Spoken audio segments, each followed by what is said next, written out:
going to, but I thought maybe you guys decided to have it lower like that. We can do that. Just need to find a shit.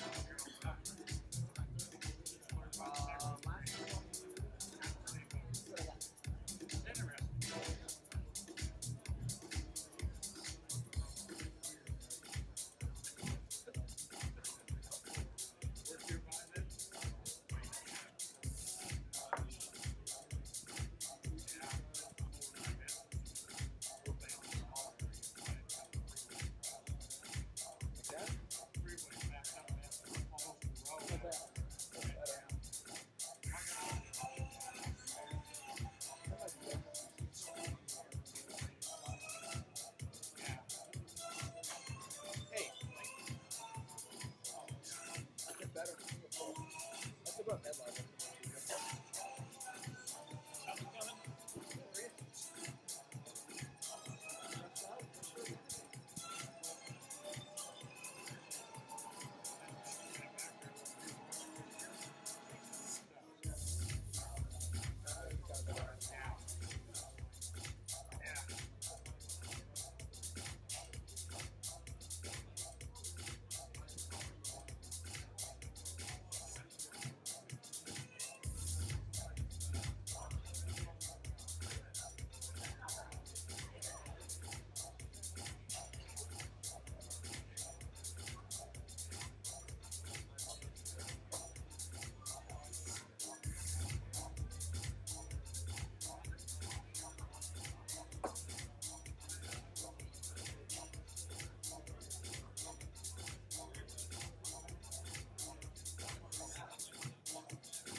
Hello, hello, everyone. Can you hear me?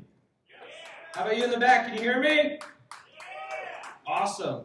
All right, guys, this is SecKC 101. First, I want to thank you for coming in tonight because the weather was just awesome. But don't you think? For, fall, great, rainy, cold, wet, always great.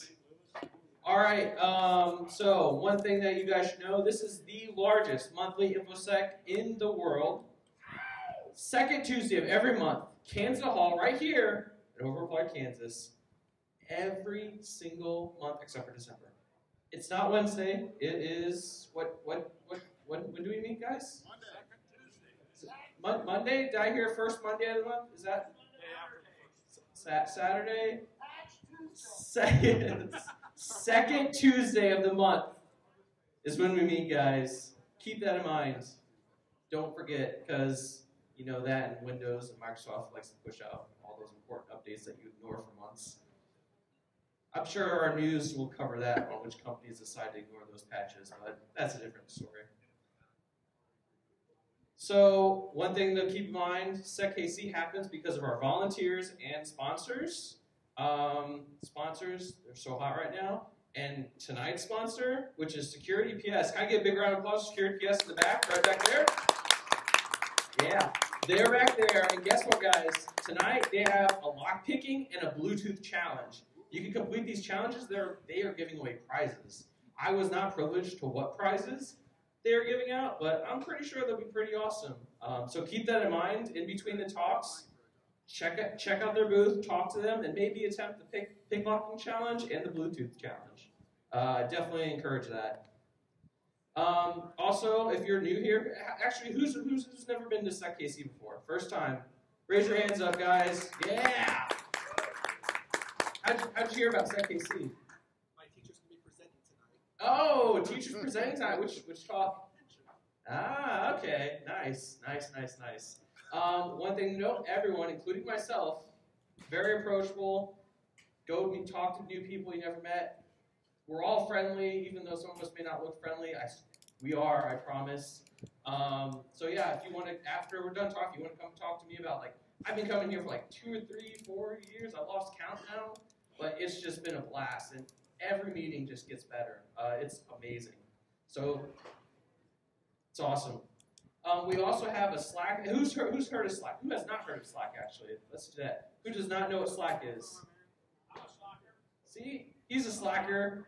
Slack is the new fancy term for an IRC chat channel. And guess what? SecKC has a Slack channel. And a lot of us are on there, and we talk to each other. There's a bunch of channels. There's actually one good example of a channel that a lot of people might be interested in is jobs. If you have jobs you want to post, it's under job posting channel. We also have a general channel. We have music channel. We have beats. You name it, we've probably got a channel. If not, create your own channel about security. It's awesome. It's a bunch of people talk about a bunch of stuff. RFID stuff, awesome, amazing. One thing that we do like to keep here, SecKC, destroy no data, maintain no persistence, above all, do no harm. But shenanigans are encouraged. So, for example, Security PS guys, they have a Bluetooth hacking challenge. They want you to take over that Bluetooth and power off, power on those lights whenever they want. So that kind of shenanigans is pretty awesome. Maybe taking over this microphone and, putting some crazy music on it would be hilarious, right? No? Okay. One more thing, definitely keep in mind, meetings are unrated, so you have been warned. And that goes on to my next topic. I want to hear this talk, and because I want to hear it, I want you to go on that wall back there, the STFU wall. It's the shut the fuck up wall. So whenever you guys want to keep talking, whenever someone like me is talking, just go behind that wall, have your conversation, network, chat, do all that cool stuff.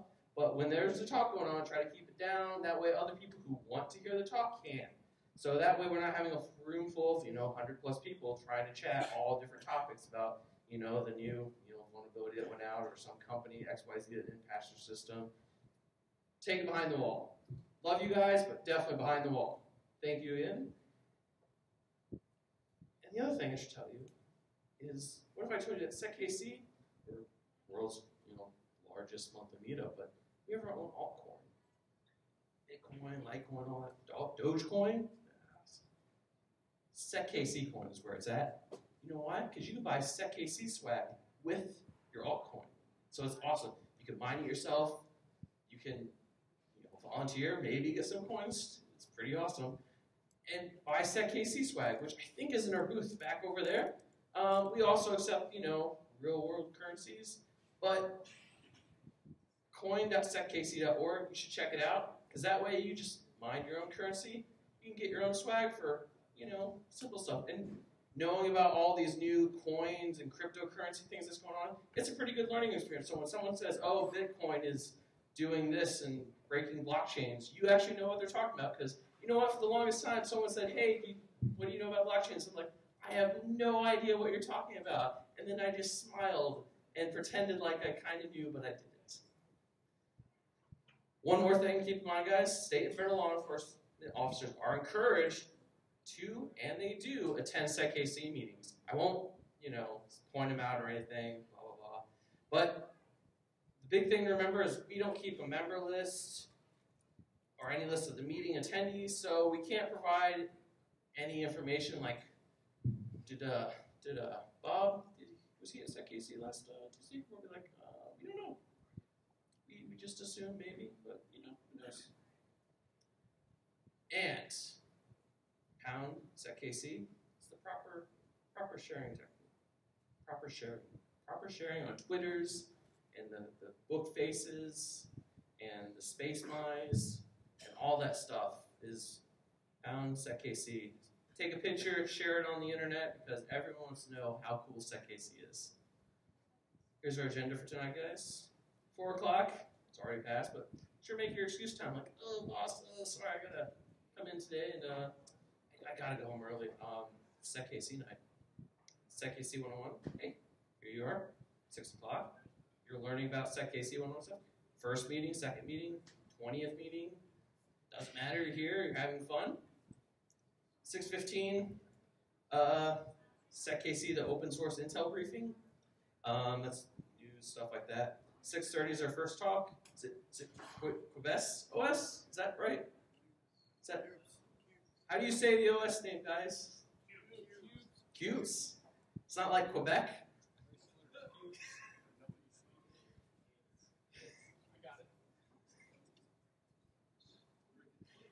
All right, first talk. This person used the OS for 6 months. Next talk after that is at 7:15. SMB Cyber, take a shot. And then after that, occupational fraud trends. And then after that, SecKC is done for the month. Our next SecKC meetup is. Yeah. What's the date on the slide, guys? November 14th. That's right, guys. Second Wednesday. Second Tuesday of the month, which is the 14th for November. So, as I said before, tag a photo with SecKC to earn some stickers, guys. Share it on the Twitters, the book faces, all that fun stuff. And that is all for 101. Woo!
All right, so this is the section we used to call SecKC News that was referenced in 101, but we did change it up. So it's the open source intel briefing. We're just going to talk through a number of interesting articles or things that came out kind of in the news or recently about information security or cyber security, and I'll take a drink later for that. And so we're going to go ahead and kick it off. So one of the first things that I thought was kind of interesting this month, particularly this week since I'm attending a health conference here in town, was that there's been yet another disclosure of vulnerabilities in devices that's in hospitals. And this is one related to pumps from a particular manufacturer. There were 8 different vulnerabilities that were discovered.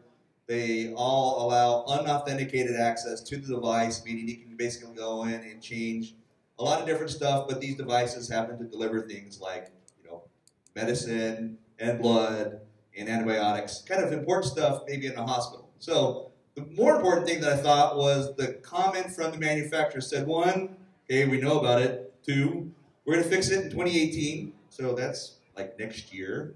So these are life-saving devices, remember? So I guess I don't know why it's going to take them so long. And the third one was, it's highly unlikely that these vulnerabilities will be exploited. So, I actually kind of found that kind of funny. Really? You're going to throw that out there saying, nah, we don't think anybody's going to hack this. Go away, hackers. Not going to happen. So now it's like an open invitation practically for something really bad to happen. I hope it doesn't. But this was an interesting article to me, and hopefully they get these things fixed before 2018. It's a long time to wait. Anybody in here use CCleaner or like CCleaner?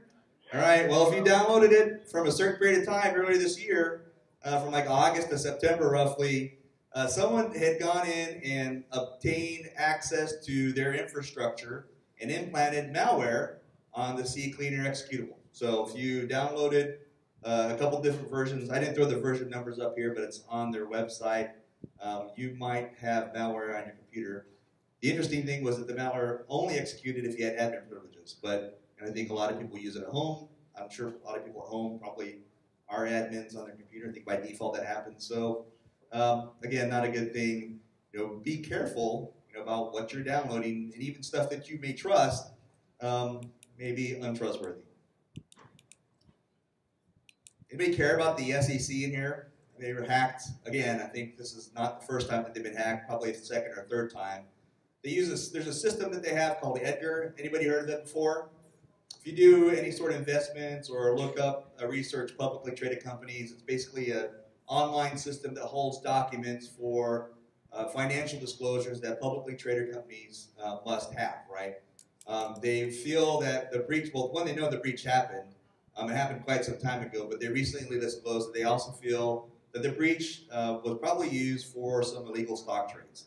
And one of the past breaches was actually in the Edgar system, where someone discovered that access to documents could be granted up to 30 seconds prior to the disclosure of the document. You may think, 30 seconds? That's not very long. I mean, why does that really matter? Well, in trading stocks, you can do hundreds of thousands, probably millions of stock trades in a couple of seconds, right? So knowing information 30 seconds before the rest of the world does, you could probably make or lose a lot of money based on the information. And in this instance, the system was breached. Someone had access to details about publicly traded companies they weren't supposed to have access to.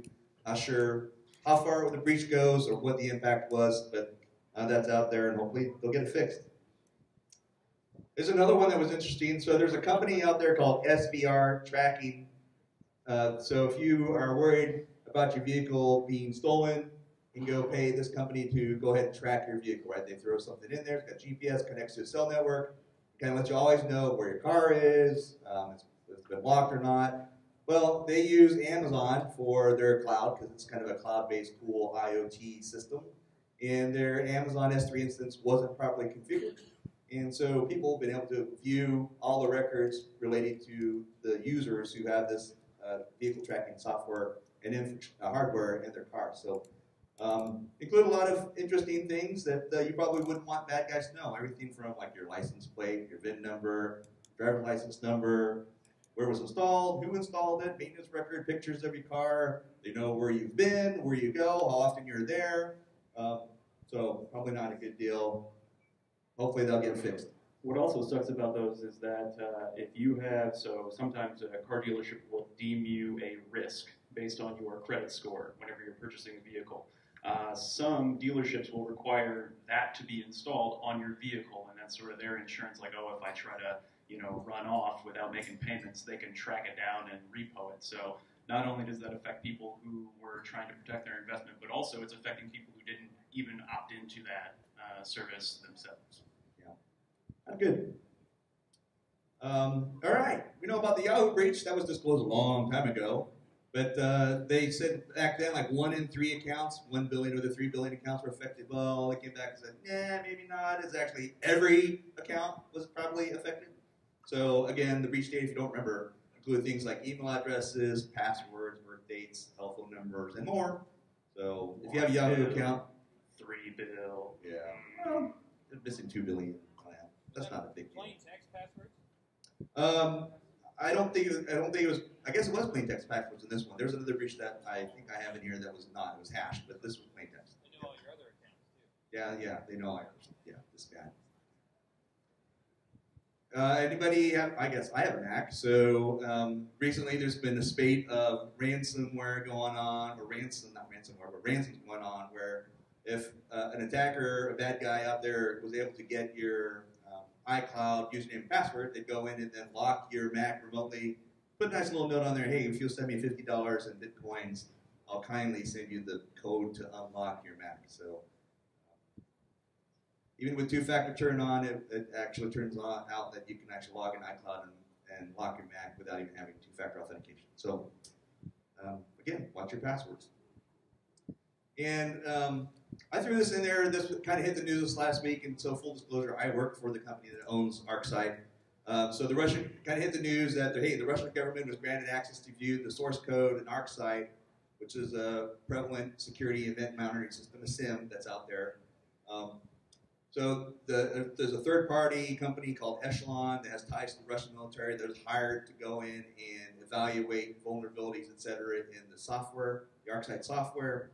It's not really too unheard of, so a number of companies do it, like Kaspersky will allow governments to do that, and companies as well as Huawei. And another number of governments also require it as well, so the UK and China also require it. The US, interestingly enough, does not go in and require that you disclose or have someone come in and independently test software before the government buys it. So I'm not sure, if this is going to make any changes or anything. I think that the ArcSight group, they're going to make some changes, and the CEO has to prove any exposure of source code moving on. But they did answer back saying that's done in different locations, in other countries, and companies do it as well. And they don't think that source code was actually leaked, which is a big deal.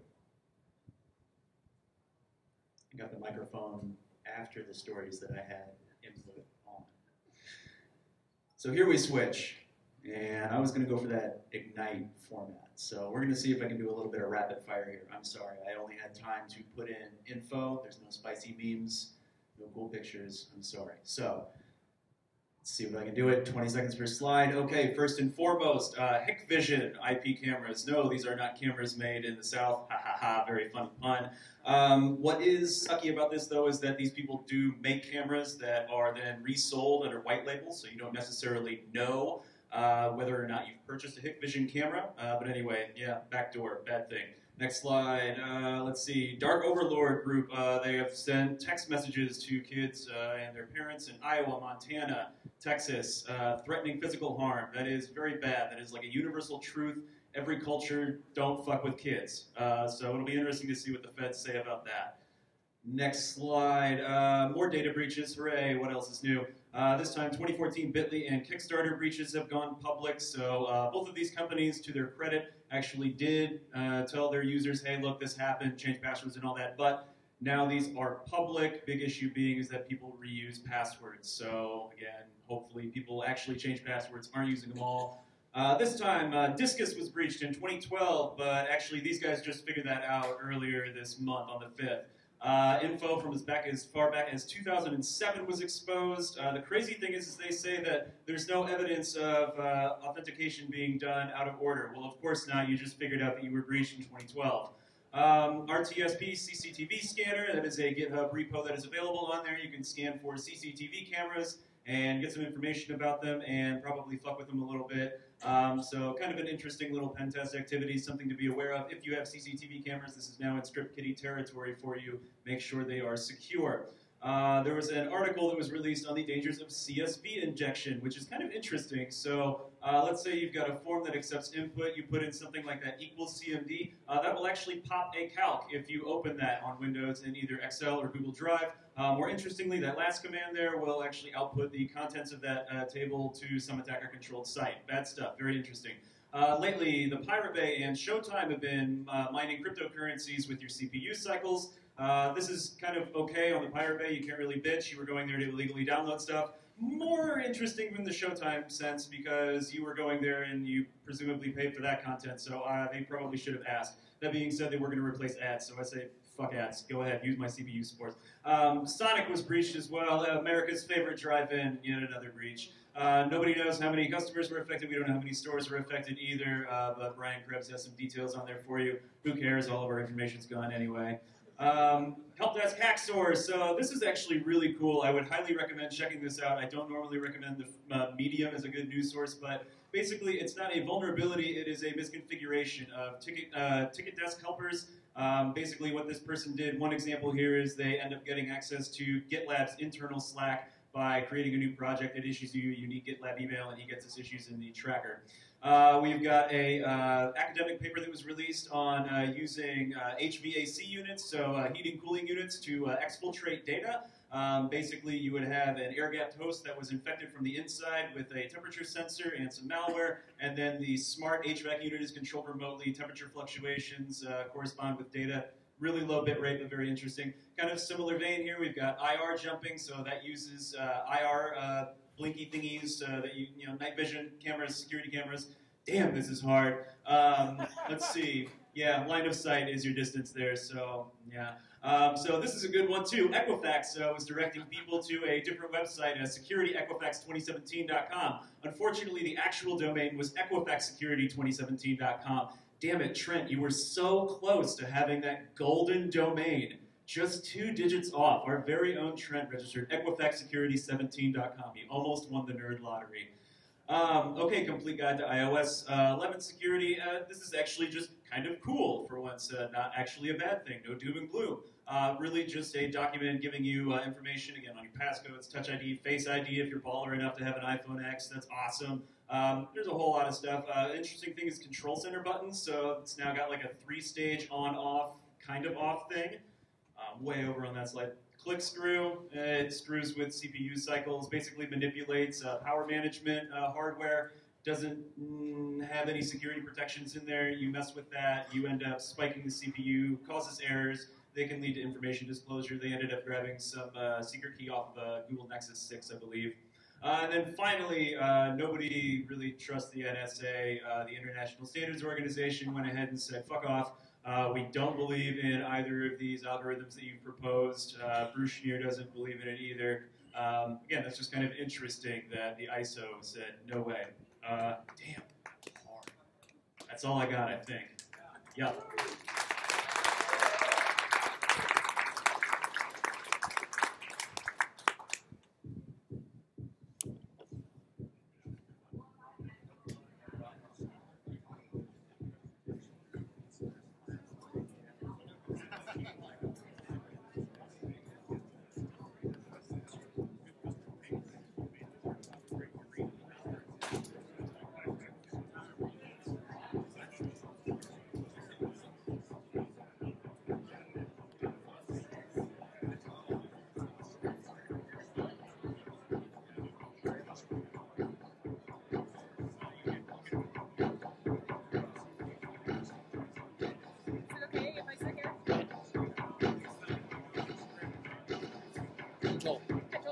Becky, pleasure to meet you. Nice to meet you.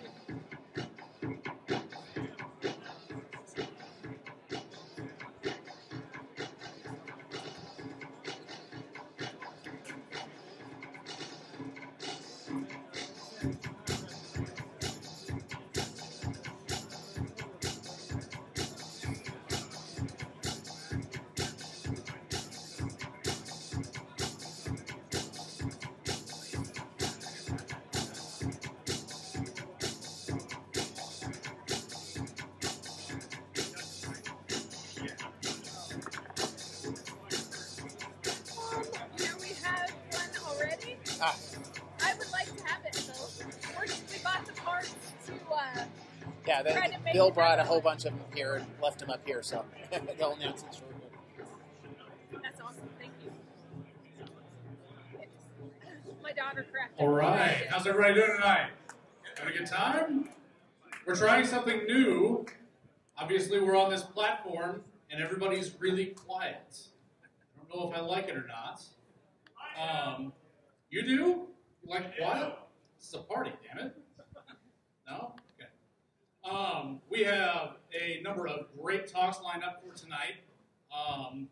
In fact, we're seeing one on Cubes OS, which I have never heard of. Apparently, it is some sort of Linux variant.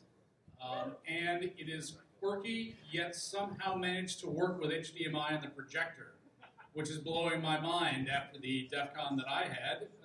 So learn about this. Maybe it will work with your projector. So let's give Benny McFaddy a hand. Thank you. All right, I'm gonna try to eat the microphone. Okay. So, I'm Matty McFaddy, by the way. Hi. I'm gonna give you a little talk about Cubes OS. Who here, raise your hand if you've heard of Cubes OS, if you know what it is. Tell me about it. Cool. Keep your hand up if you've ever used it or tried it. Okay? And if you use it as your main go-to computer at home. All right. That's kind of what I thought. Those who used it or try it or use it at home, you can go get a beer because this is really high overview. But if you've never heard of it or never used it, I think you'll get a lot out of it.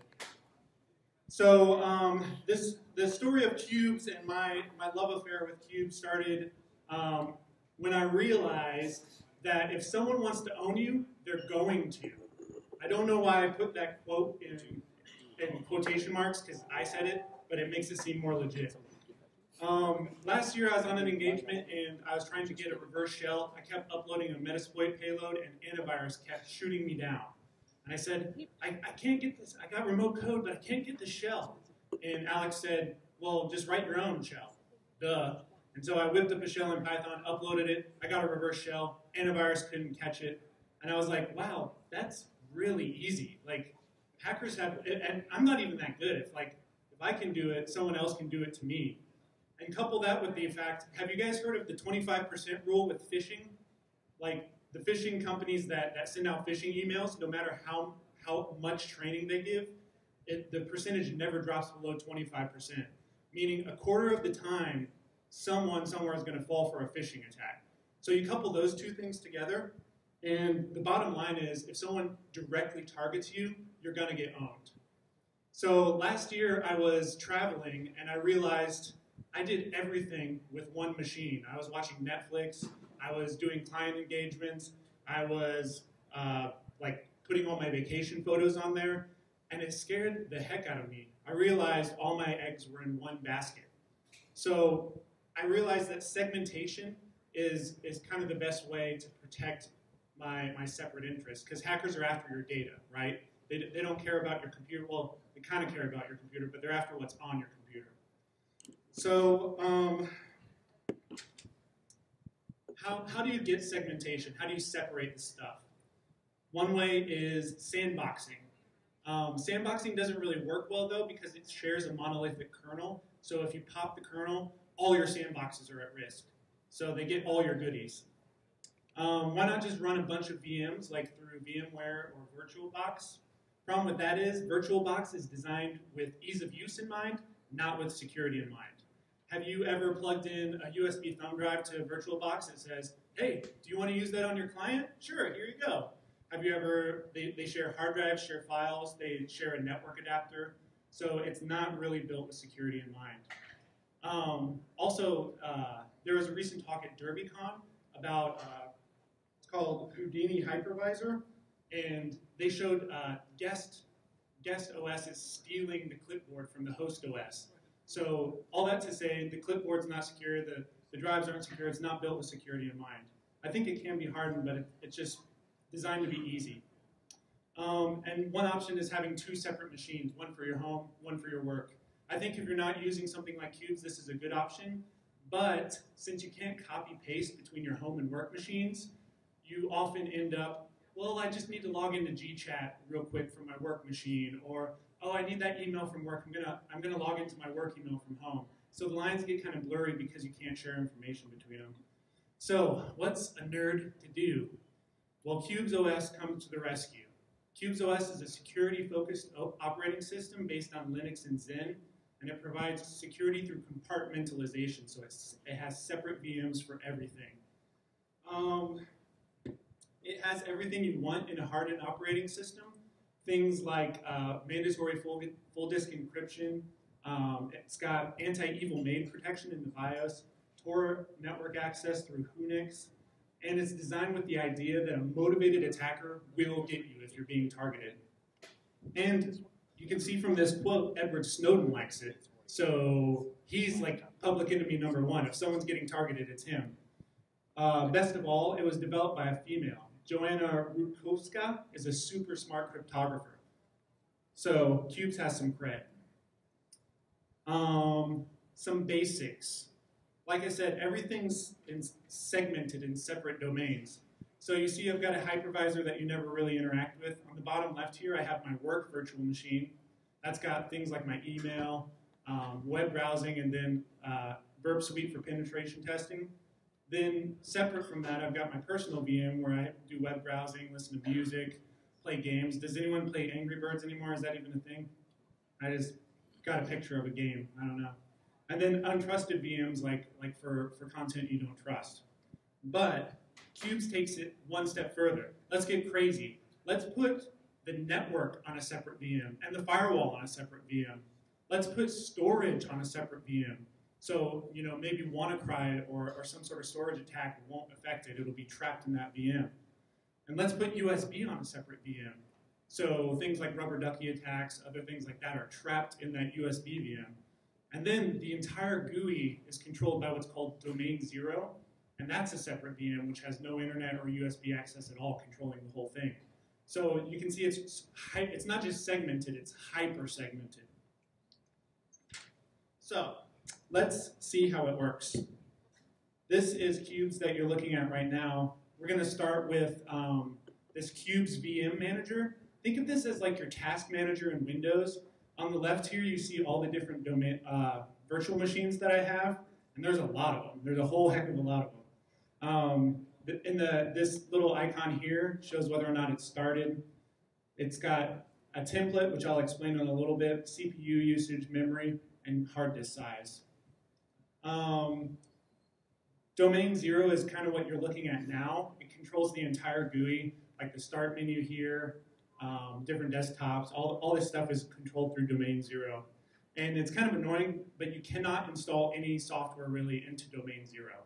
So besides little customizations, it is how it is, which is kind of frustrating. Templates are these VMs. I've got a few templates down here. I've got Unix, Fedora, and I guess, Debian. And it would be annoying to install updates on 9 different Fedora VMs. So what happens is when you boot any one of these VMs, it takes a copy of your Fedora template and uses that. So you can update in one place or install software in one place and have it use the template. You'll notice all the different colors. So they call this window decoration for security. The different colors represent my different domains. So I know if I'm typing in facebook.com, it sure better be in a yellow bordered window because that's my personal window. Same with my work domain, that's a blue window. So if I type in any work-related stuff, it goes into a blue window. It helps me keep my domains separate, but it's also controlled by domain 0, and no one VM has control over the entire screen. So you can't mess with the colors. So we've got disposable VMs as well, which are kind of handy. These are ephemeral VMs that disappear when you're done with them. When you click it, it has the boot up, so it takes a little while longer. And you see it's starting up here. So this is a web browser and a disposable VM. And when I'm done with it, I can exit out of it, and you'll see that VM will disappear. So anything that was written to the hard drive, any exploits that happen, is that how much time is gone?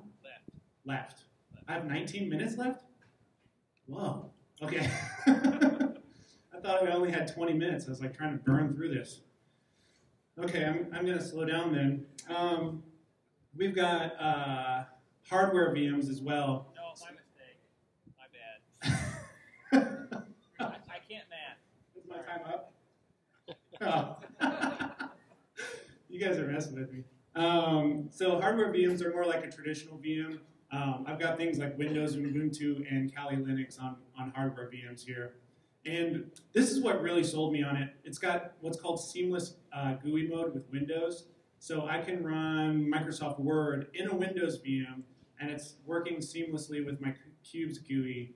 So I can copy paste to it. I can move files to it, and it's almost like part of Cubes. It makes it a lot easier if you have stuff you have to do in Windows.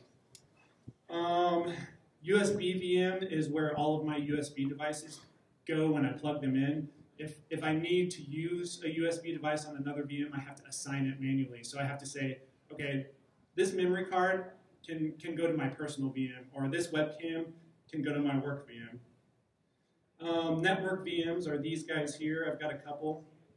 The default network is sysnet here, which between that and me is the firewall VM right here. And then you can do other VMs. I've got a SecKC VPN VM right here for the network. And Unix is a Tor-based VM that communicates over the Tor network. And lastly, my Vault. This is a VM that has no network or USB access at all. And you ask, like, why would you do something like that? That's kind of silly, but that's where I keep my KeyPass file, so it doesn't have any access to the outside world, really. But you can still copy and paste from Yep. there? And so that's a good question. She asked if I could still copy and paste, and yes, you can. Cubes for your day-to-day usage, for copy and pasting and whatnot. Let's say I want to copy from my personal VM into my work VM. If I Control-C and Control-V over there, it's separate machines, so they're not going to share a clipboard. So what I have to do in my personal, I Control-C, and then I Control-Shift-C to move that up into domain 0. And then over here on my work, I Control-Shift-V, and then Control-V down from domain 0. So it's 2 extra keystrokes, but again, it's a secured clipboard, so it's not all nimbly-bimbly like these other VMs, and anyone can have the clipboard. It's very specific about who gets the clipboard. And if you want to copy files, which is probably your next question, it's got kind of a file manager, like a right-click context menu. You right-click, say, copy to another app VM. So this is my personal. I'm going to copy over to work. And then in my work VM, I've got, they call it a Cubes incoming folder right here. And then from personal, that file came over. And so, again, you have to be really specific about it, but it's because it's secure. You have to say, this file is going to my work VM from my personal VM. Disposable VMs come in handy as well. Let's say I get an email from an untrusted source. I got this email that says I've been selected for 1 month free pharmacy. Well, I don't trust this email at all. It's got an attachment that says notmalware.pdf. I don't trust that. So I've got it set up to always open in disposable VMs for my email attachments. So, there's a spam message. Any shenanigans that would be going on with this message, since it's in a disposable VM, when I close out of that disposable VM disappears. So even if someone has some PDF O-Day on me, they get it for about 20 seconds and then it's gone. Well, let's say you need to edit a file. I've got Bill sent me an email and he asked me to update my bio on an Excel spreadsheet. Well, Bill is my arch nemesis, and I don't trust anything that this guy sends me. So I'm going to download this and save it to downloads there. But I don't want to open it because he says to enable macros in Excel. That's really shady. I think he's up to some shenanigans. So I'm going to take this file and I'm going to say open in a disposable VM. So what that does, if Bill's got any tricks up his sleeve, this is now going to open up in his disposable VM. So if he's got some ODay macro virus or something on me, it's just going to be separate from my work. I can edit this and save it. And it's going to save the file to my disposable VM and then copy it back over to my work VM. So you see the timestamp has changed, but it's never actually been opened on my work VM. And just to show you, the changes are saved.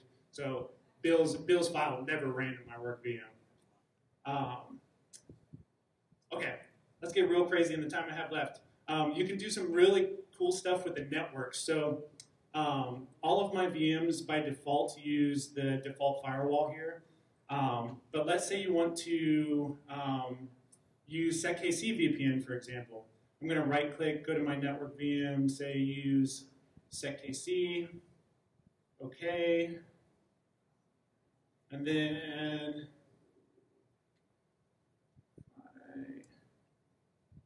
so I think SecKC is coming out of Switzerland or something? Sweden? I don't know.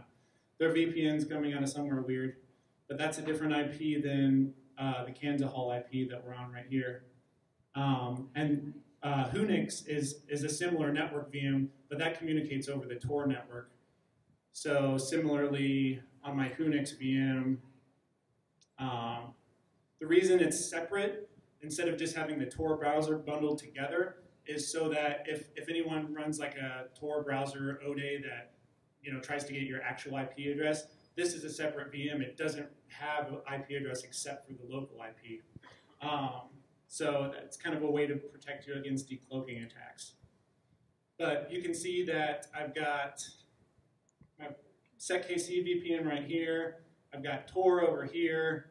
And I've got my normal network right here. So I've got 3 different IPs I'm rocking from 3 different network VMs. So it's real easy to customize. And if I wanted to go back, like, oh, I'm done using SecKC VPN, I can just set it back and it's back to normal. So you can do a lot of cool stuff. But it's not all roses. There are some problems. Well, not problems. There are some difficulties with cubes. Plugging in USB devices, like I said, is kind of a pain. Video calls are a huge pain. Well, not a huge pain, but I have to attach my sound to my personal VM, then say, okay, webcam, you can use my personal VM. Now I can be on a video call. I cannot share my desktop at all because no one VM has control over the entire desktop, so screen sharing's out. It's picky about hardware because it needs a lot of virtualization stuff enabled, and it's a resource hog. This laptop has 24 gigs of RAM because you guys saw how many VMs I have. I have like 20-something VMs. But I think it's okay for some stuff to be hard. An analogy I like to use is carrying groceries into your house. Like, you got your hands full, you got all these bags, but you got to fish in your pocket and get the key out, and you got to unlock the door, you drop the oranges, they're rolling around. Well, wouldn't it be user-friendly if there were no door on your house? You could just walk in and walk out as easy as you want. Well, everyone sees how foolish that would be. But I think a lot of our operating systems are built that way. They're built without doors because they want them to be easy to use. So even though it's slightly harder to use cubes, I think the payoff is worth it. I think it's high time we start putting locks on our OSs. So thank you very much.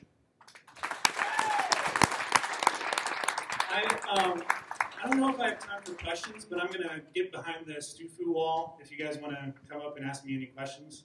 Do I have time for questions? 3 minutes for questions? Any questions from anyone? Can it run Crisis? The question is, can it run Crisis? I'm not sure what that is. Sorry. Is that a game? Can you run it on a Chromebook? The question is, wait, I don't have to repeat it because you were on the mic. I don't know for sure. I know it cannot run on Mac hardware, so I doubt it. Yeah, it needs a lot of resources. Any other questions? Okay, thank you for your time. All right, so while we wait for our next speaker, I wanted to let you guys know how many people are here over the last couple of months and heard us talking about little captchas. Little, yeah. How many people still want one? Yeah? Well, they've been sitting up here the entire time. So you, sir, if you would just reach your hand, literally right around the, there it is. You can get one. We have a number of these. These are the last ones. They are not limited edition. There is one more limited edition signed by Bill Swearingen version sitting somewhere in the room if you can find it. So we're going to kick off our next talk. Come up, help yourselves, be nice to each other.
Thanks, man, for trying.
How goes the stream?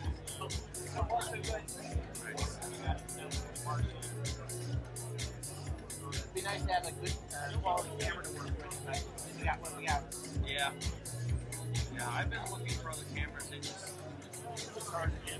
Yeah. Yeah, because like Young has a camera that has HDMI out, but then you're talking about HDMI converter.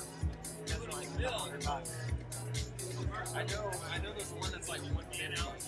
Yeah, like You know, there's a bunch of like webcams that are 7 in. So maybe that. Hey, by the way, two other companies contacted me this week while we were doing it.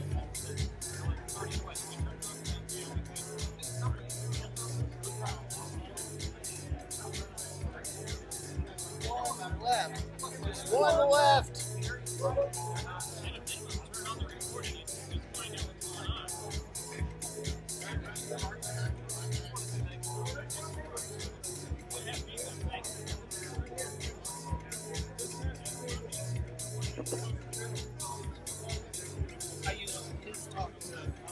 do all the female stuff. Oh, yeah. Tell them that it's called that you're admin here. Yeah, I keep looking at this camera, but I don't know. It goes on sale constantly. So the question is, does it really work with Matt Finnegan Yeah. or anything else from Food for that matter? So that's what I gotta look into. I know. That's bad. I mean, we got the regular ones and stuff. Yeah. And then like here's this is a Thunderbolt version. Yeah.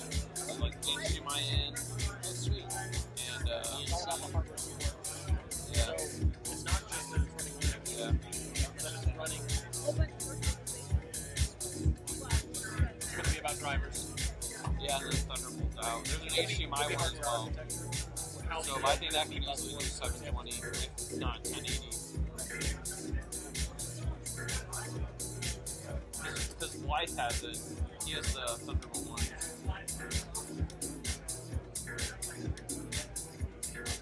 Yeah. So that's what I've been looking at. See if maybe Black Friday get these on sale. Yeah, keep an eye out on it. See if it's going to be awesome. Really?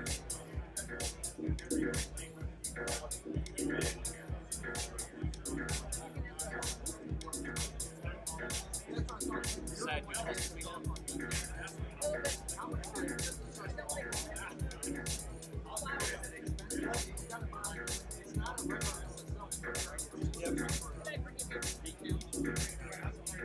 I don't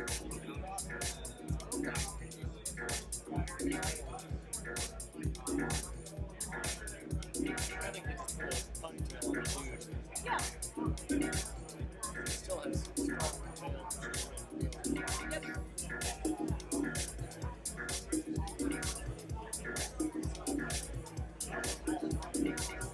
I feel very sad.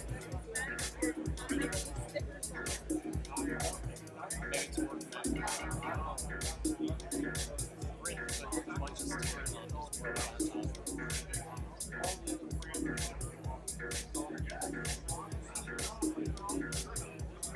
Makes me roll my eyes every time I see it.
Right. So this evening we have a sponsor, and we love our sponsors because they help pay for beer and they help pay for pizza. So when you have time, go back and see our fine sponsors back at Security PS. Thank them for helping out, helping support SecKC, and put all this together every month. So next, we have I was very confused. In the hacker world, we use handles, and a lot of people are like, oh, well, it's all because of OPSEC. It's not because of OPSEC. It's because there are lots of name collisions out there. How many Nathans do we have in the room? One? That's a bad example. How many Johns do we have in the room? We have at least 3. There we go. All right. But there's only one jurist, right?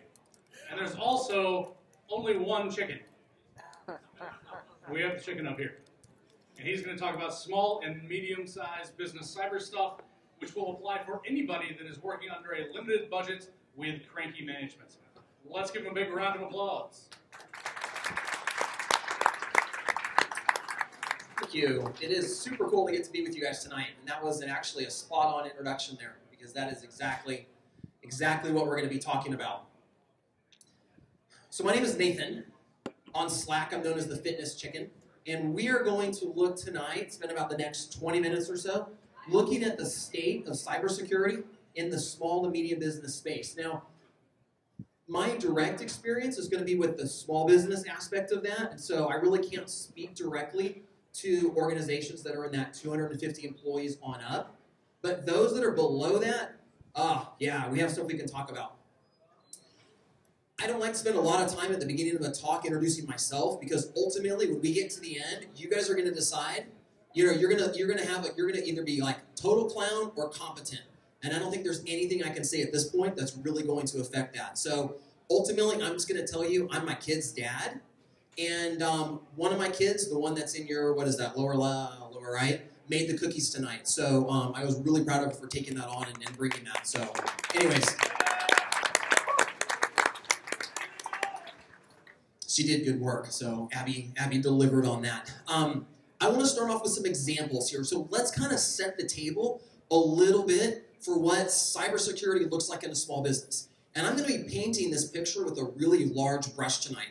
Okay, and I know there are exceptions to this in this room tonight because I've talked to some of you. But yet, let's look at a couple of examples.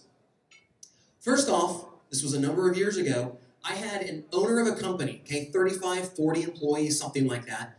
And he walked into the office I was standing in. He had a cell phone in his hand, and you could tell that he was on the phone. And he hands it to me, and he goes, "Nathan, would you talk to this guy?" And I'm, "Sure, what's going on?"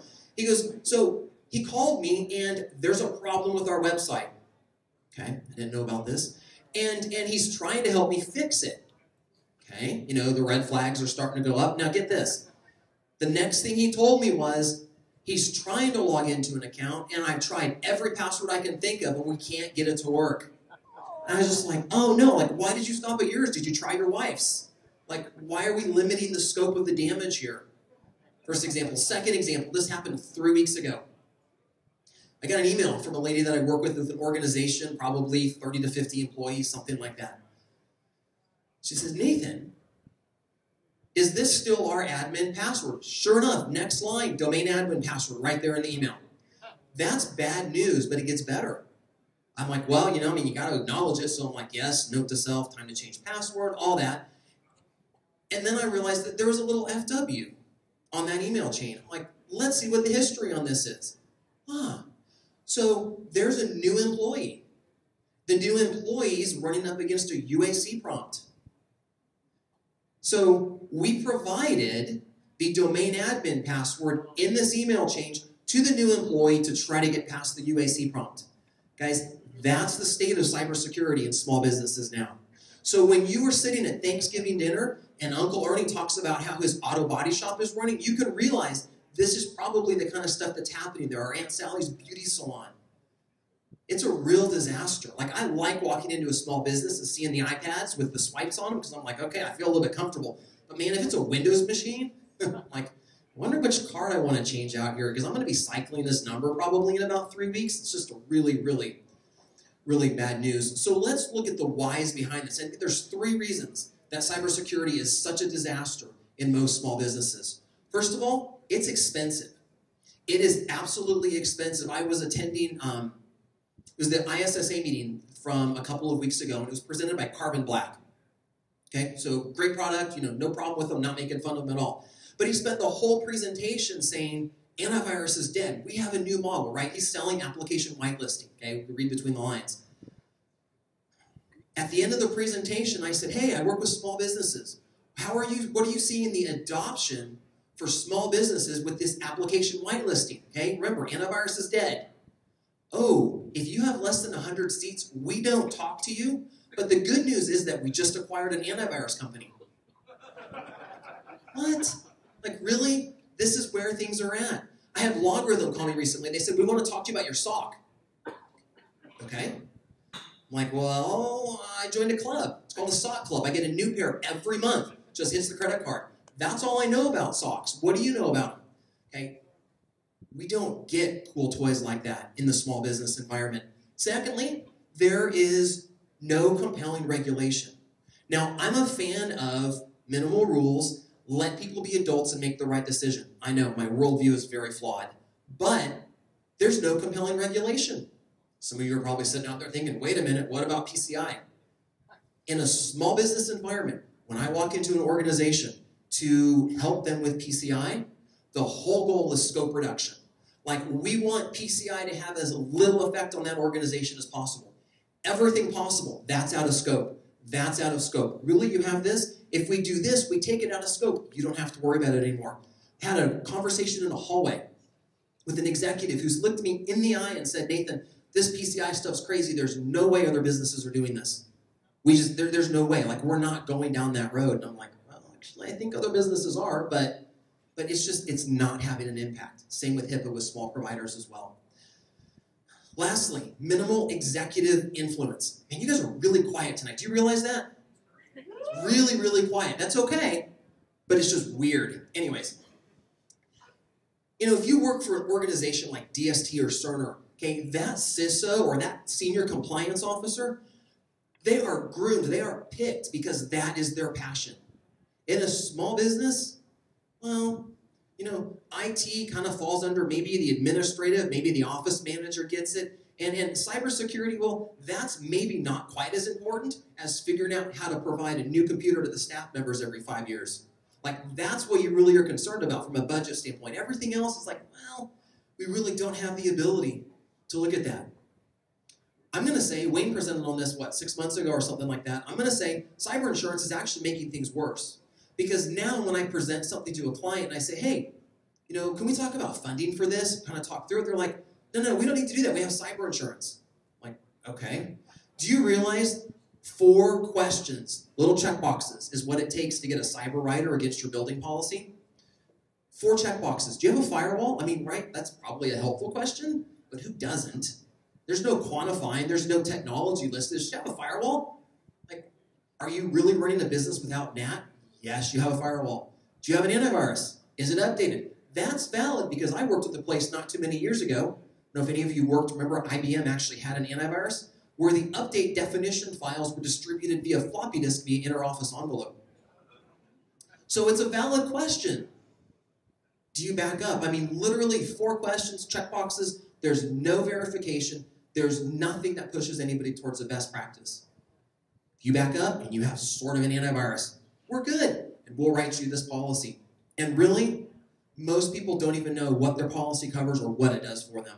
So again, it's really almost causing more problems than it's fixing. Now, I think a lot of you are like me because I see a lot of you at these different conferences. You go and you sit and you hear these presentations, what we've gone through so far. You've probably heard before, like it's not rocket science. And at this point in a traditional talk, right, the plane's kind of flying level, we start into a nosedive because we start throwing around all kinds of technical jargon like, hey, you know how we fix this? Defense in depth.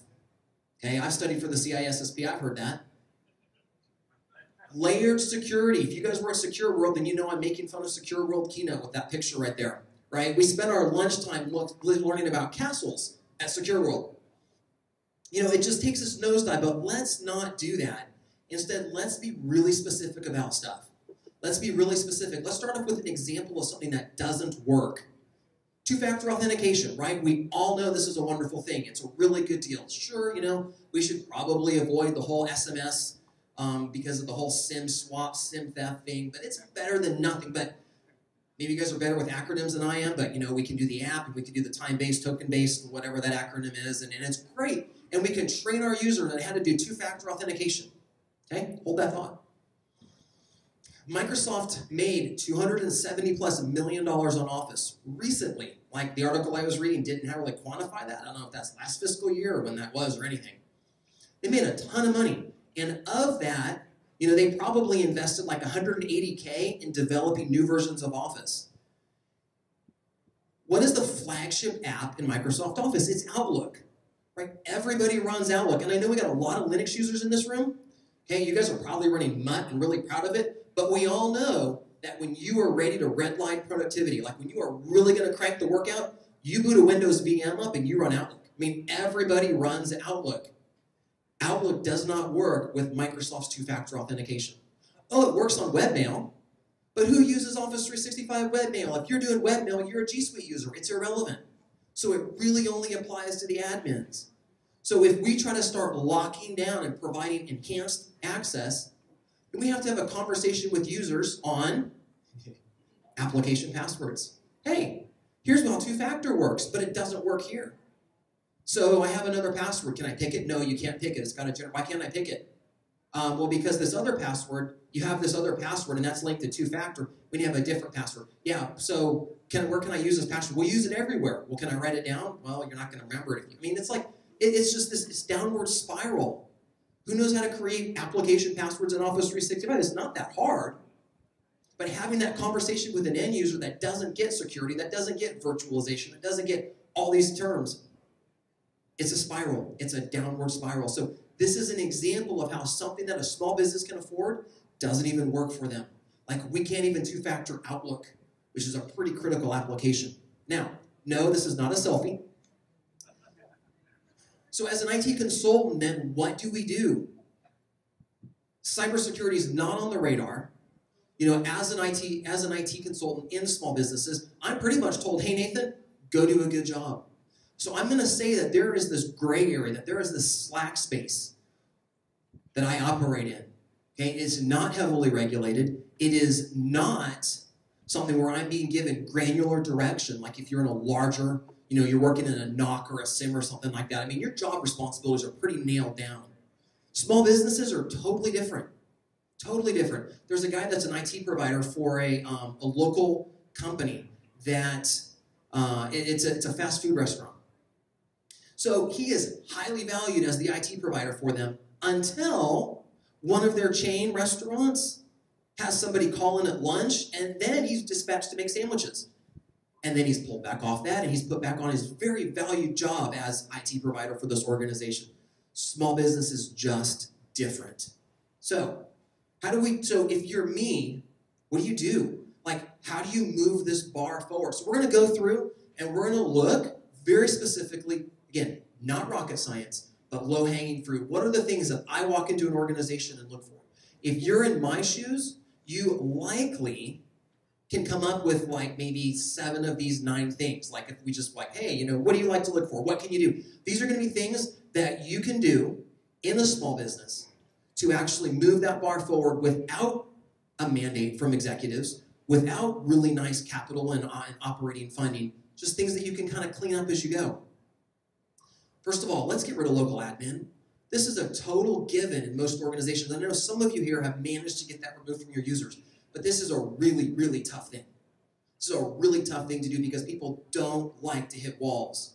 So let's drop local admin. Now, how do you do that? I have struggled with this. Like, literally, this is a wall I banged my head against over and over and over again. The way that I have found to be most successful is you have a new user start. Okay, you're usually going to be, nice. You introduce yourself. Hey, you're getting them settled into their computer. And then you tell them, hey, I'm going to let you run wide open for the first couple of weeks while you get settled into your computer. And then, because you're productive and you use Outlook, you're going to make a reminder. I don't think you can do that, Matt, can you? Anyways, you're going to make a reminder to revisit that user in 2 weeks. And you're going to yank your local admin from it. You tell them that. You go, look, you've been running, just kind of getting settled into your computer. So I'm going to go ahead and tighten this up a little bit. And I'm gonna make this a little more secure for you. Let me know if you have any issues at all. I want you to be 100% successful here, but I don't think you're going to notice. UAC prompts are going to come up. It's absolutely going to happen. But you've communicated and you have worked this in. I have found it virtually impossible to remove local admin from existing staff and particularly existing executives. Like, it just doesn't work, but you can do it with new staff often if you're not successful with it. What about domain admin? Oh, well, this is a lot of fun. Like, domain admin is just short of the company directory. It's probably the management directory for this organization because everybody's in there. Like, nobody knows the power. Like, we just need to be able to reset passwords. OU delegation is totally foreign. So let's clean up domain admin. Okay, this is another thing. People just want it to work. Domain admin works. In small business, that's the formula. We just want it to work. Domain admin just removes the walls, right? Why do we want to mess with groups and sharing and all that kind of stuff? The other thing I'm going to say that's ultimately very critical in this is get to know this organization. There are so many stories, but I remember one company in particular that I came across this little DOS program that was used for ACH. Okay, that's fine, but it was only used for ACH functionality at payroll time.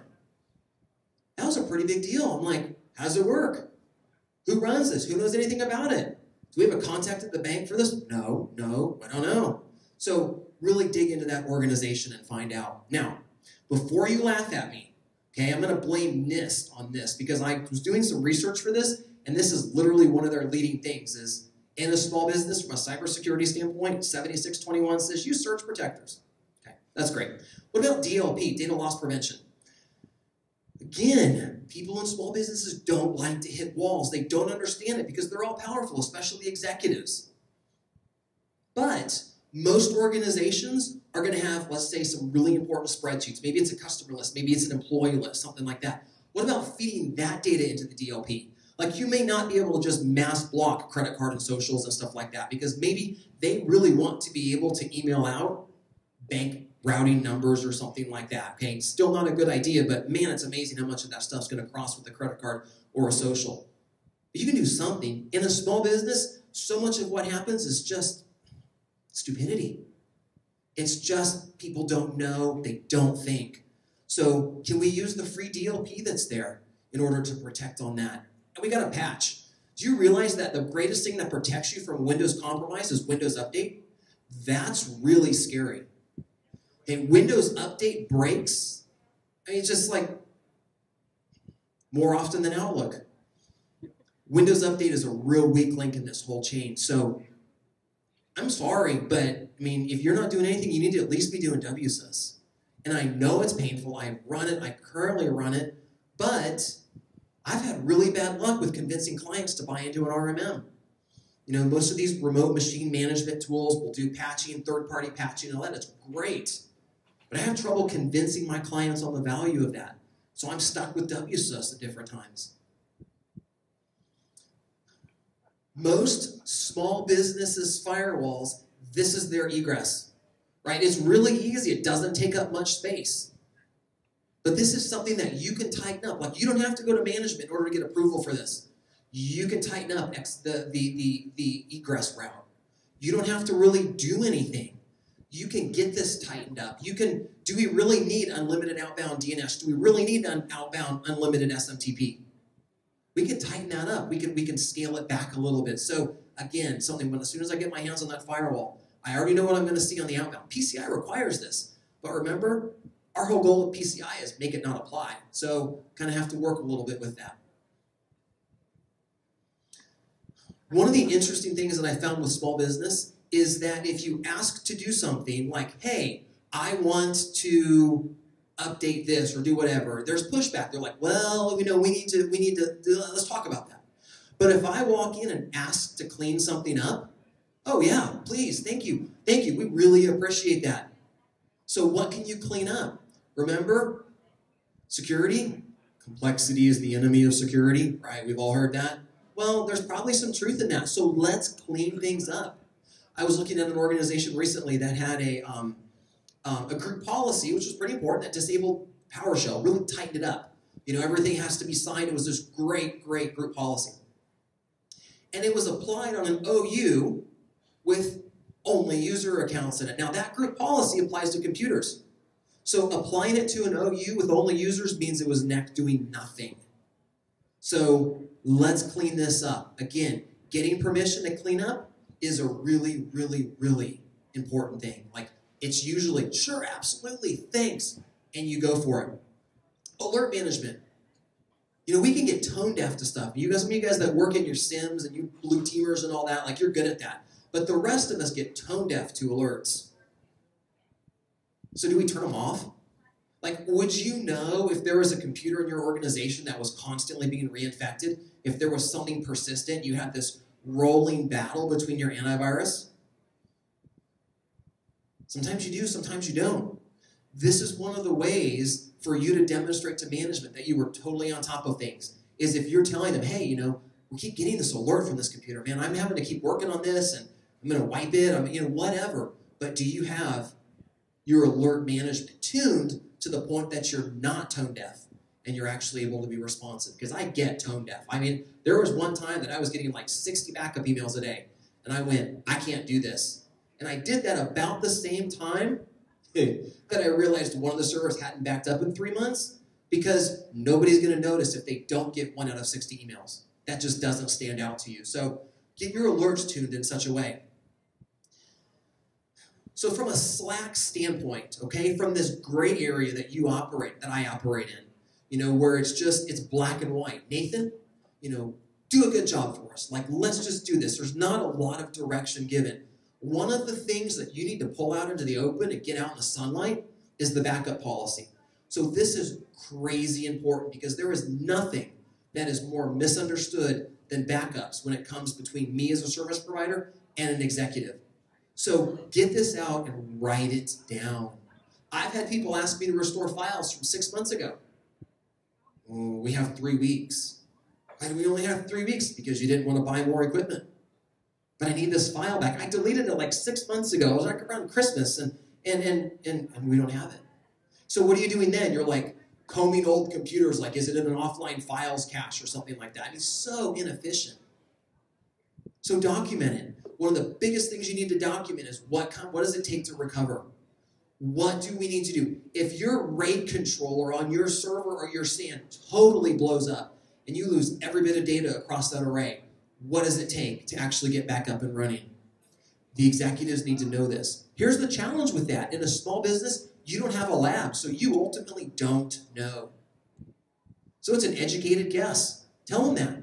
Say, I don't have a lab for this, but you're prepared. So if they say, well, what would it cost?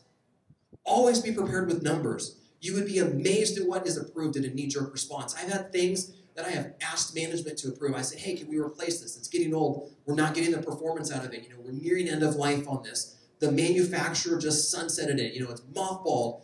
Well, let me think about it and give me some time. Budgets are tight right now. And then something goes wrong and that executive walks in and says, what about this? I'm like, well, struggling with it. What does it cost to replace? Man, if I don't have a number right then and there, I'm had. But if I have a number, okay, let's do it. That's $4,000. I know. For those of you with DST, $4,000 is like the good sense bill on a project for food and sandwiches. But in a small business, $4,000 is actually a tangible project. Okay, you know, 4, 10, 15, 20, 30, right? It's all right in there. I can replace this for $4,000. Go for it. I mean, just like that, you'll get stuff approved. It is so knee-jerk. So knee-jerk. I had $1,000 in overnight shipping approved on a server that I'd been asking to replace for 6 months. Finally died. How quick can we get a replacement? Well, I get it tomorrow if you want. It's fine. Like, it's going to be expensive for overnight. It's fine. We need it. $1,000 in overnight shipping for a box. So have your backups documented. Have them clear and defined. You need to know exactly what they are. So let's wrap this up. As a consultant, you're going to be the common denominator in multiple organizations, either as the loser, low-end, poor config, or you're moving the bar forward. You have a vision for what this organization needs. You have a direction, and you're heading that way. SecKC, thank you.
35. That way we get people on the talking time.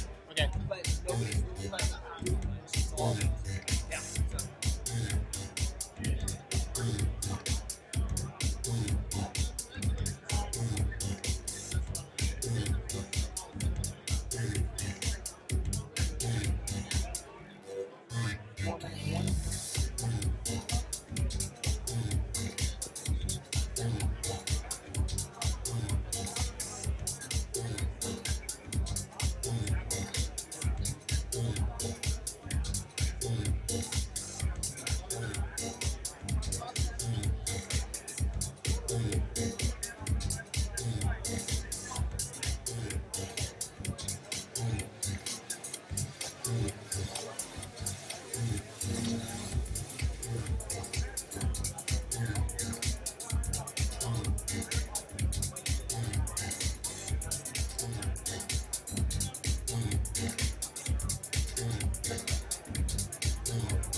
Okay, well, it's almost time for our last talk of the night. I want to thank everybody for coming out on kind of a dreary and glim evening out there.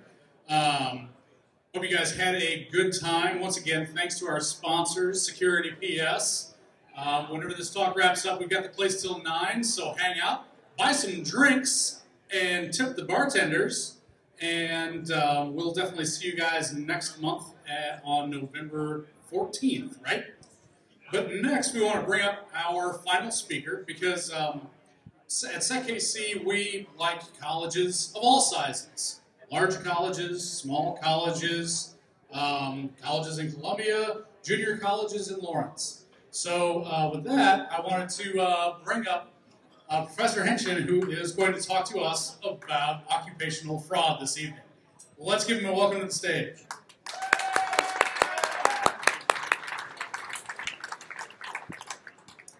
I appreciate that. I also wanted you all to know that I've got about 8 of my students here tonight, and they have told me that if they get a business card from somebody, then they get extra 5 points tomorrow. So these guys up here are very, very hungry for business cards. I'm going to talk to you about something very different than what I've heard from the other 2 speakers tonight. I'm going to talk to you about fraud. I'm the president of the Kansas City ACFE, which is the Association of Certified Fraud Examiners, and our intent is to investigate fraud and try to prevent and detect it. We put out a study about every 18 to 24 months about fraud trends. The last study came out last October, and I'm going to talk to you about that. Got to figure out these hand signals up here. Okay, first thing is my disclaimer, of course, is that the things I talk to you about, they're my opinions, not necessarily those of the University of Kansas. So what we'll talk about, what is fraud, the part that we're going to examine, what fraud losses and trends are, and then I put my abstract in the middle of my presentation, which I know is totally contrary to everything I've been taught for the last 40 years. Then we're going to talk about what we can do to prevent or detect fraud, and take questions and answers. I'll try not to keep moving my head. Okay, what is fraud? We're looking at occupational fraud, which is things done by an employee or a contractor for their own benefit. So what I'm excluding is those things we concentrate on a whole lot about people trying to attack from the outside, ransomware, things like that. I'm talking about that insider threat that is so bad. This is an internal threat, and it's not destructive per se. So I'm not talking about the type of frauds where somebody gets mad at the company and goes and tries to destroy the database or something like that. The losses in the study were $6.3 billion. Extract that to the whole world, they're estimating the total loss from fraud per year to be $3.7 trillion. How many of you can understand what $3.7 trillion is? Well, I'll give you a good example. The total revenue to the federal government last year was $3.7 trillion. You complain about your taxes, just as much as being lost to fraud. It's a huge number. So the ACFE classifies fraud. And I know this is too little to read, but the main classifications up there are corruption frauds, asset misappropriation frauds, and financial statement frauds. And we have lots and lots of sub-schemes, different ways they look at it.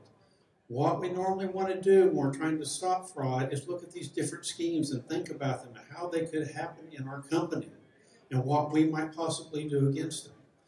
Most of us heard about controls. You implement controls, you do controls. One of the premises with most controls is you're trying to stop a single person from doing it. You're not worried about collusion. Well, in this case, we're going to do the same thing. We still can work about single controls. Collusion is a lot more difficult, but I'm going to talk to you about how you might be able to get some of that found also. In your corruption schemes, in your asset misappropriation schemes, most of those are done by a single person. When it comes to your financial statement schemes, most of those require collusion. It's just too hard to do it and keep it hidden without getting other people to help you. So I'm going to classify these things 2 different ways that are simpler. One's called off the books and one's called on the books. Off the book schemes are very difficult to do because there's no paperwork to follow them.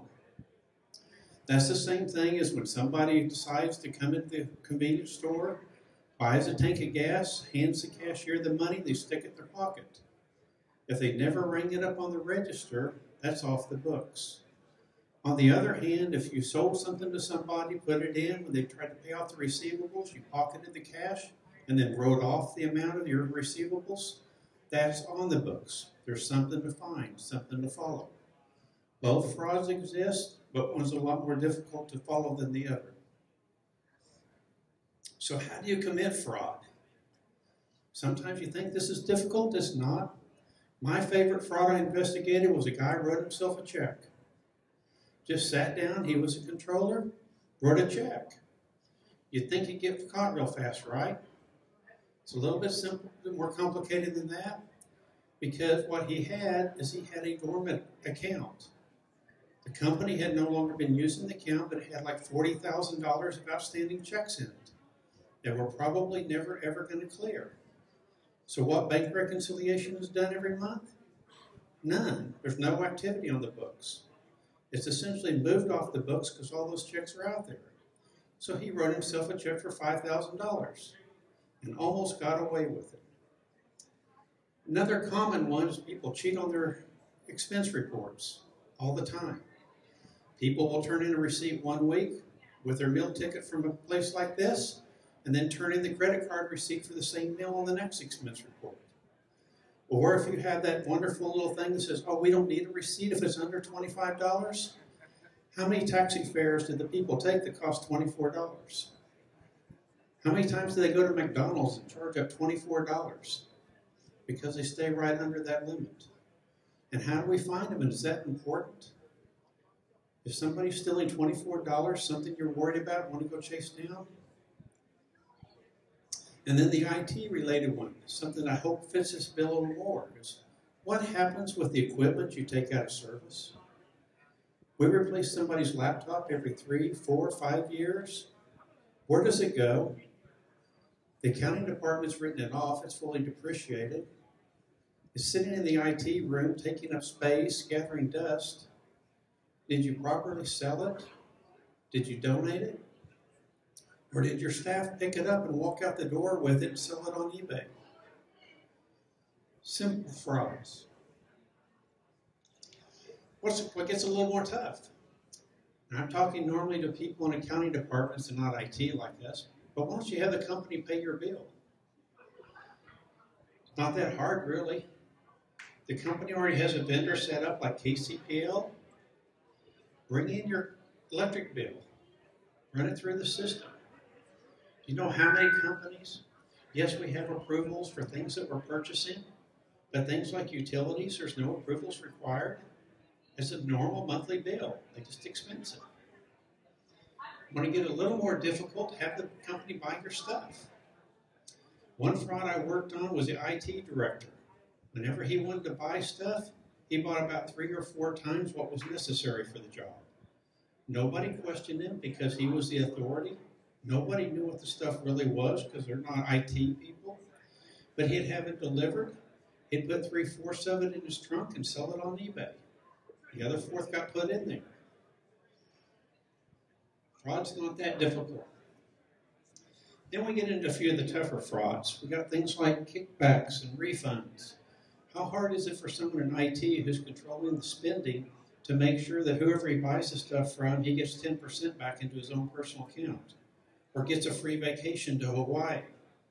Those things happen a lot more than we want. Kiting is another type of fraud that happens more in accounting, but essentially kiting says a check comes in and I want that money, so I take the money that goes to accounts receivable and I spend it.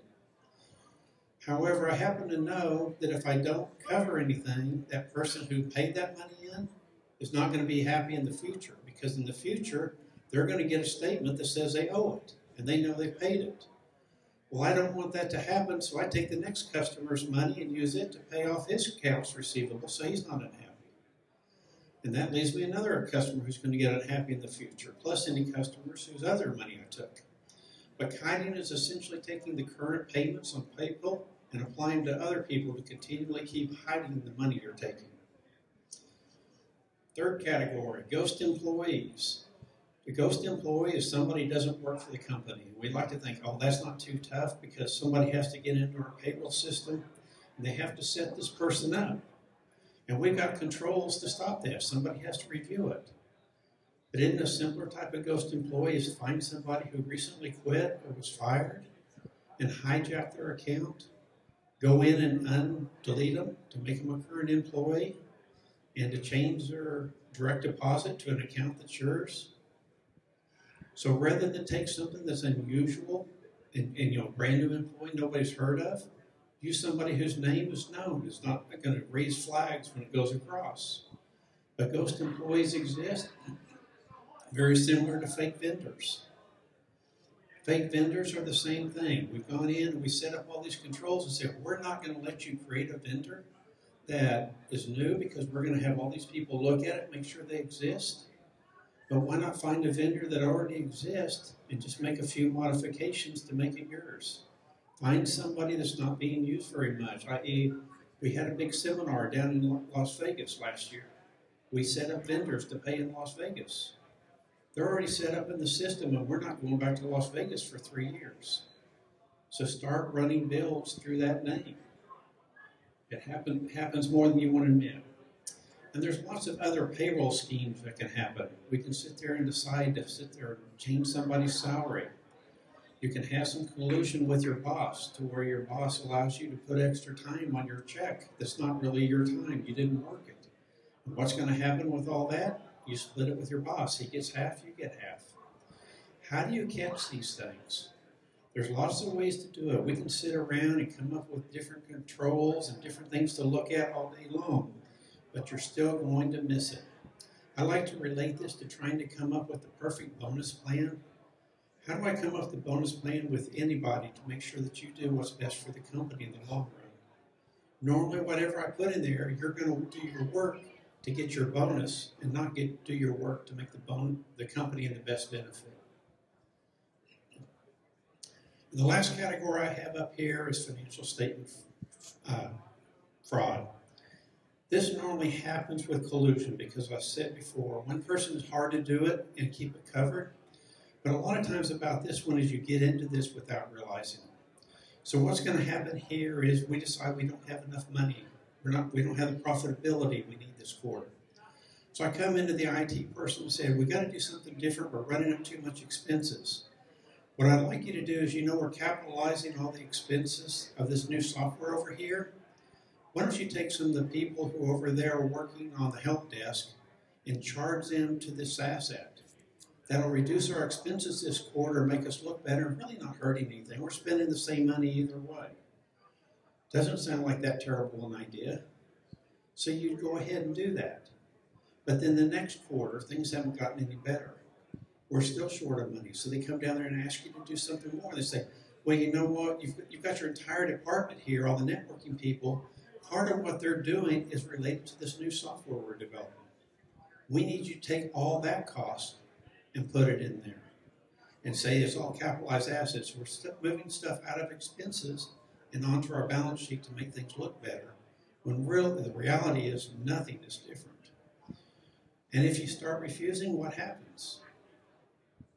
Well, I'm sorry, but last quarter you did this. How would you like that to go to the newspaper that found out that you were doing this last quarter? If you don't cooperate now, it's going to be exposed. Believe it or not, most fraudsters are more worried about publicity than they are about going to jail. They don't want their friends and family and people like that to know what they did. They're much more concerned about keeping it quiet. So this is a graphic from the chart about the distribution of dollar losses. In front of this is a 3-year chart. I know you can't read it all from back there, but the frauds that were discovered that cost the companies on average of less than $200,000 was 55% of them. That sounds good, but that also means that 45% of them had losses of over $200,000. How many of you could like $200,000 in your budget to stop one fraud a year? It's an expensive thing. Those that were 12% or $200,000, 5%, $600,000, we get down to the end, and it's sort of misleading, but talks about $1 million or more. For purposes of keeping anonymity in the report, losses were capped at $1 million. So that could have been a $50 million fraud, but it was put in at $1 million to keep from identifying it. But that $1 million or more fraud is 20+%. That's a lot of money out there of frauds that we did not find. Second graphic is talking about the median loss, similar to that. But those that were found within 6 months only cost the company $45,000.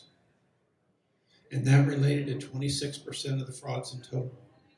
Those that lasted 7 to 12 months was $100,000. Continues to increase, and those that lasted more than 5 years. I don't even need to say the amount. How did a fraud continue for 5 years and nobody detected it? But it cost, on average, this is $850,000. And that, remember, that's capping those really big ones at $1 million. My point is, how do we let any fraud go that long without detection? So how did we detect these frauds? Wouldn't you like to think that IT played a big part in that? The number one way we found out about it was a tip. A disgruntled employee, a vendor, a customer.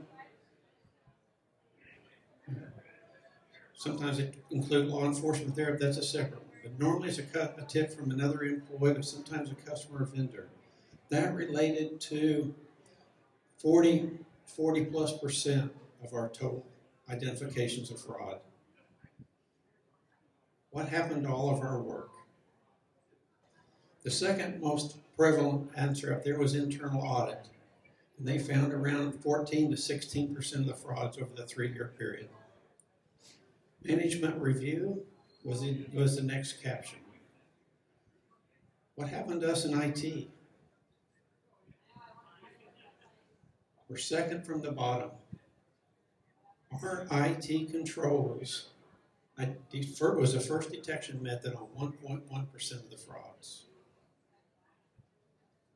Now, when I first saw that, I was totally disgruntled, but you got to remember, that's fraud detection. That's not fraud prevention. And we don't have a figure on that. It's a whole lot harder to figure out how much fraud you prevented because there's no way to count it. But the fraud detection was 1.1%. The only thing that was better than IT was confession. And confession is almost equal to us, where the person was so tired of doing the fraud that nobody was going to find, they just gave up and told us about it. Looking at the frauds of misappropriation of assets. One of the things here I want to point out is we can't find everything, because most of these on the right, where the dollar values are bigger, are things that are on the books, but there are a lot of frauds over here that are like cash register disbursement frauds, cash on hand frauds. Those are going to be off the book frauds and extremely hard to find. Another example here makes you feel a little better. The IT controls.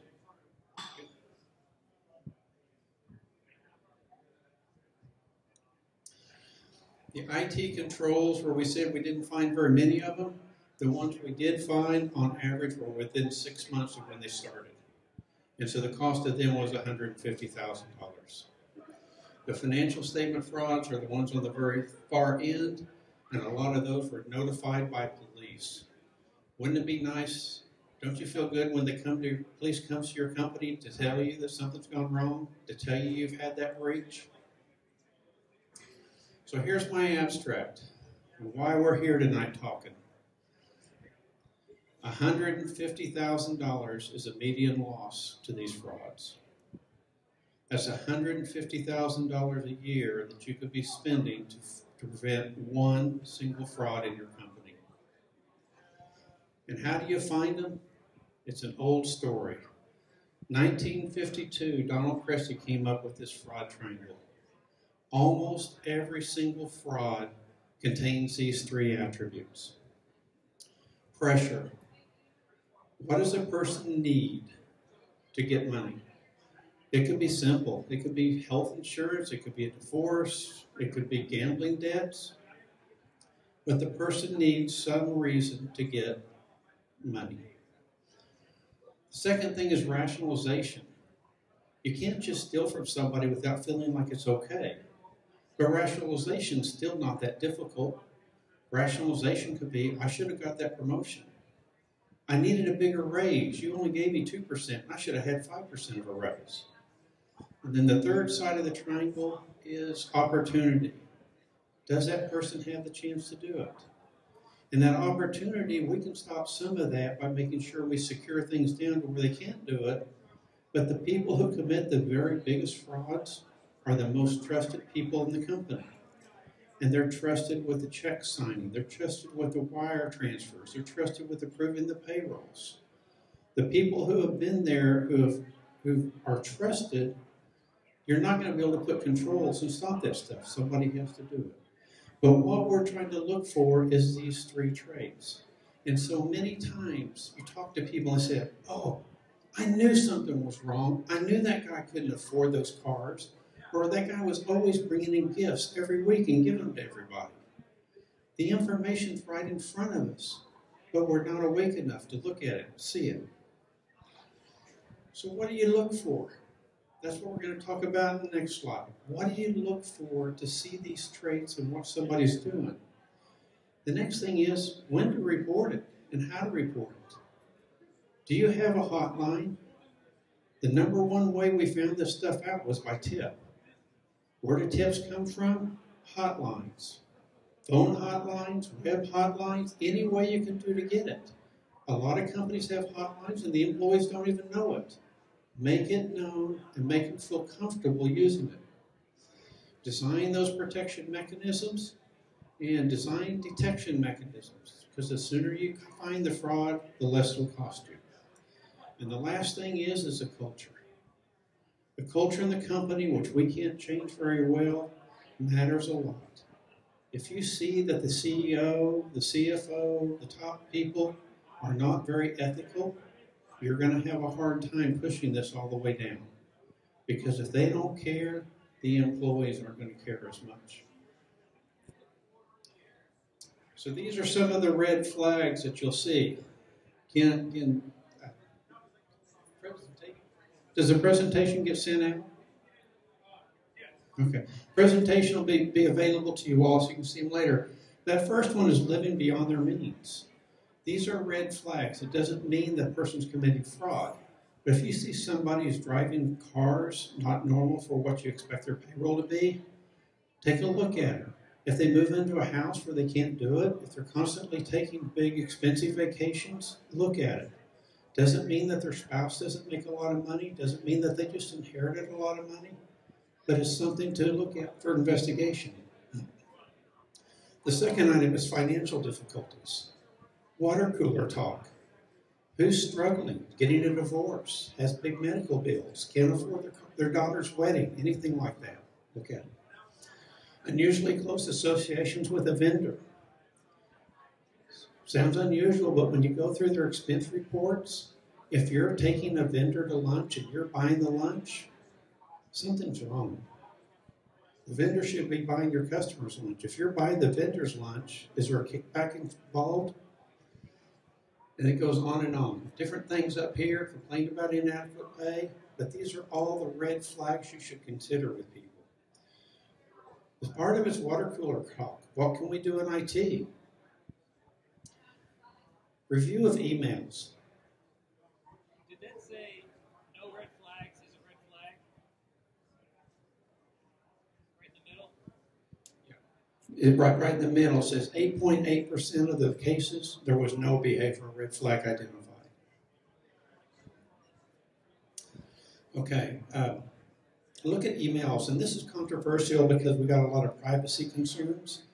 But there may be ways to go through the email and look at the words and the tones and try to match them to the triangle, those behavioral traits, and say if somebody's got emails that they're talking about money problems, if somebody got emails where they're talking about giving gifts to certain vendors or whatever, that might raise flags without actually reading the email personally and violating some privacy concerns.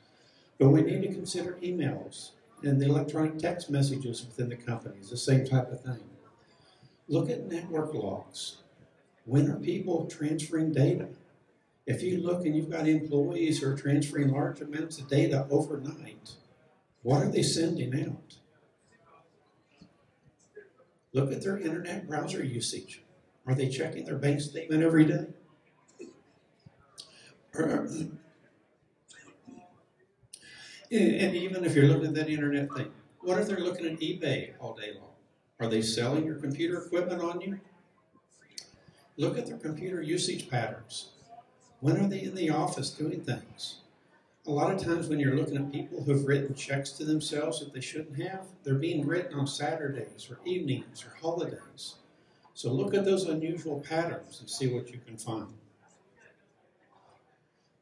So I think with staying in time, I'll take any questions you got. Thank you very much.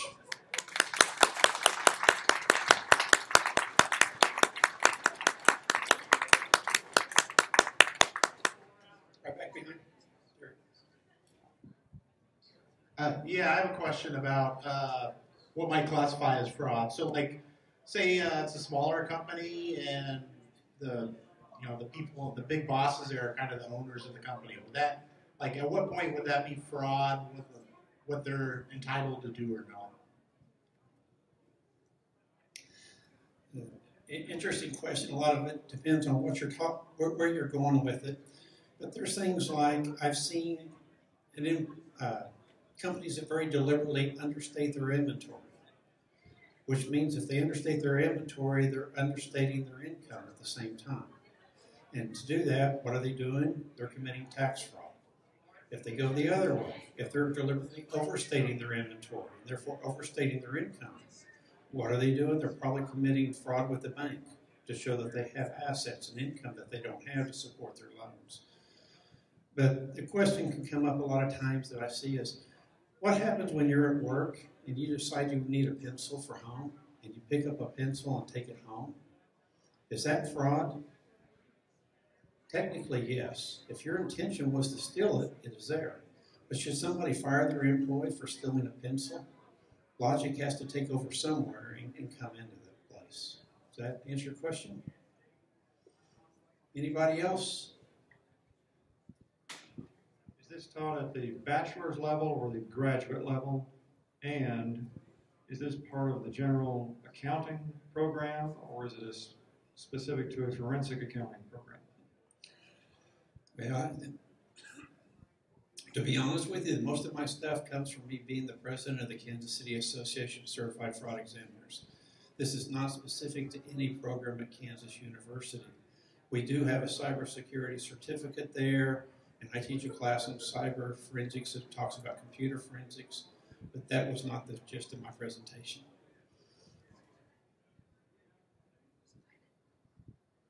I recall a few years ago during the last economic downturn that there was a generalized trend up in fraud within businesses. Has that tailed off a little bit, or have we seen a little bit of an uptick that might be a leading indicator of other things? Based on the last 3 year studies by the ACFE, it has maintained fairly flat. I think there was a big uptick as people needed more money. There was more pressure on people to commit fraud, but at the same time we've had a big uptick in people who are investigating it and prosecuting it. The question comes up as to how much publicity comes with each fraud, because we have lots and lots of frauds that the companies don't want to prosecute, they don't want anyone to know about, so obviously would not be in this study, and that can skew your numbers. But as far as if you look at the 3 studies that cover about a 5 year period, the percentages haven't changed hardly at all.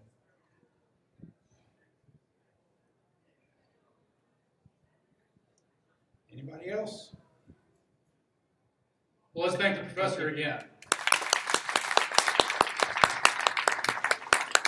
And that will do it for this month. We will see you guys in November.